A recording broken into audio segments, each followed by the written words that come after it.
안녕하세요. 사주이야기 시간입니다. 사주이야기 시간에는 세상 살아가는 얘기를 사주적으로 얘기해보거나 사주 공부에 도움이 되는 얘기를 해보는 시간입니다. 자, 오늘은 어떤 얘기를 해볼지 보시도록 하겠습니다. 자, 오늘은 무정한 사주팔자에 대해서 얘기해보도록 하겠습니다.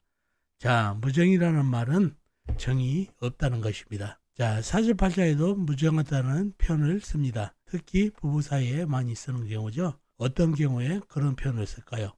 예를 들어서 관인 남편이 사주팔자에 너무 멀리 있어서 무정한 경우, 또 관인 남편이 나에게 전혀 도움이 되지 않고 이런 경우를 무정하다고 합니다.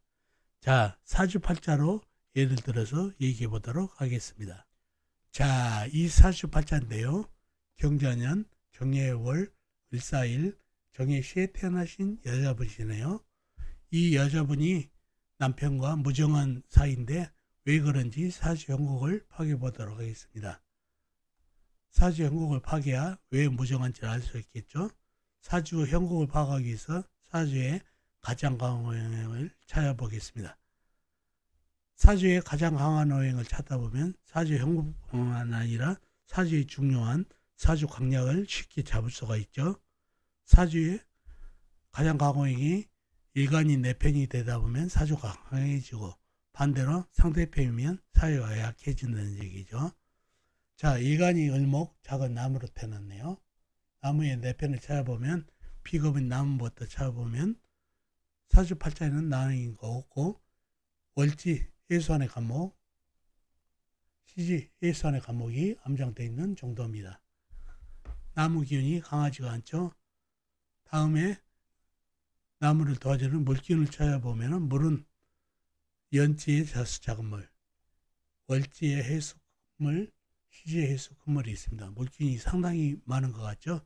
거기다 월간의 경금이 금생수까지 해서 물기운이 상당히 강한 것 같습니다. 다음에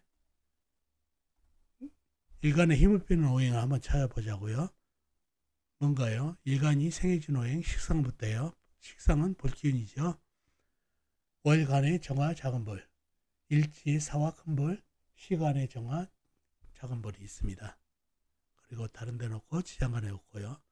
자, 정화 작은 볼, 사화 큰 볼이 있지만은 사주에 물기운이 강하다 보니 사화는 꺼지고 사화가 꺼지다 보니 정화는 힘을 잃어서 강한 물기운에 꺼지고 있습니다. 그러니 개수는 많지만 강한 물기운에 꺼져가는 불기운이 돼서 식상인 불기운도 강하지 않습니다.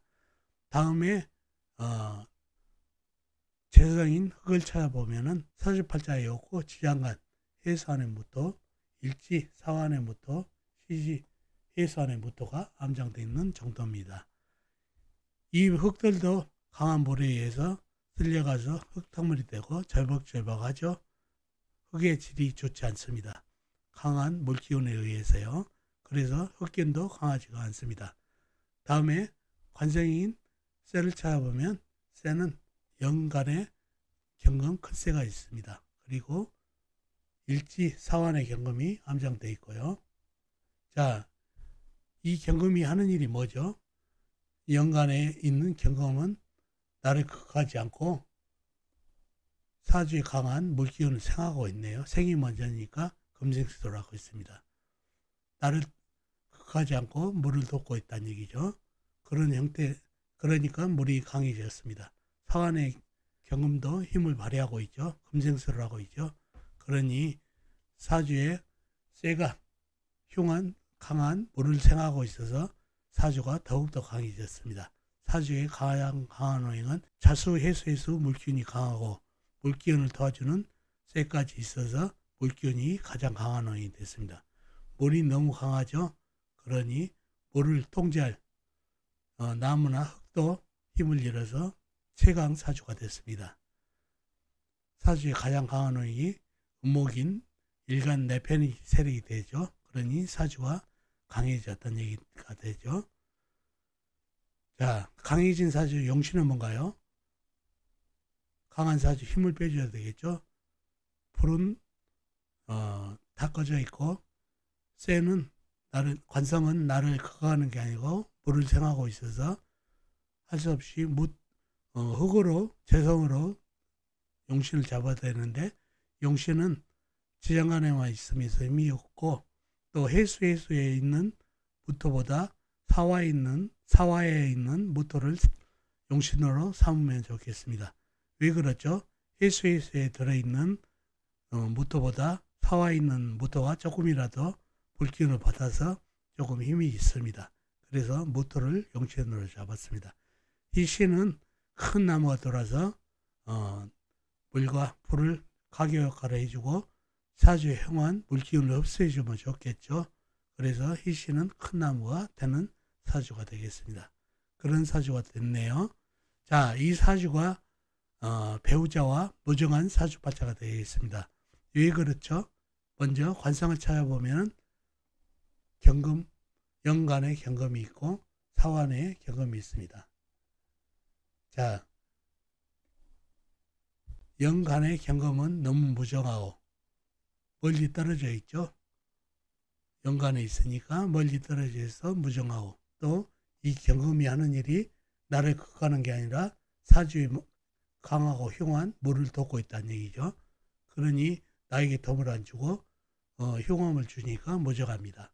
이렇게 멀리 떨어져 있거나 사주에 흉한 기운을 생하면 무정하다고 합니다. 사환의 경금도 마찬가지죠. 사주에 강한 물을 생하고 있어서 사주에 도움을 안 주고 있습니다.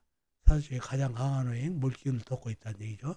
그래서 사주에서 연간은 멀리 떨어져 있어 무정하고, 사주에서 도움이 안 되는 물을 생하고 있어서 무정한 관계입니다.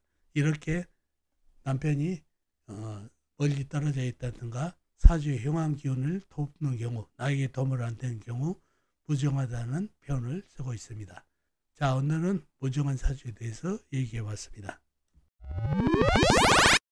자, 어떻습니까? 오늘 얘기.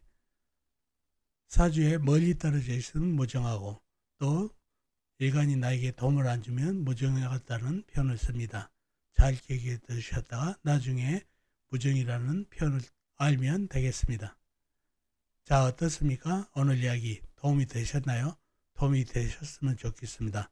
그럼 다음 시간에 뵙겠습니다. 안녕히 계세요.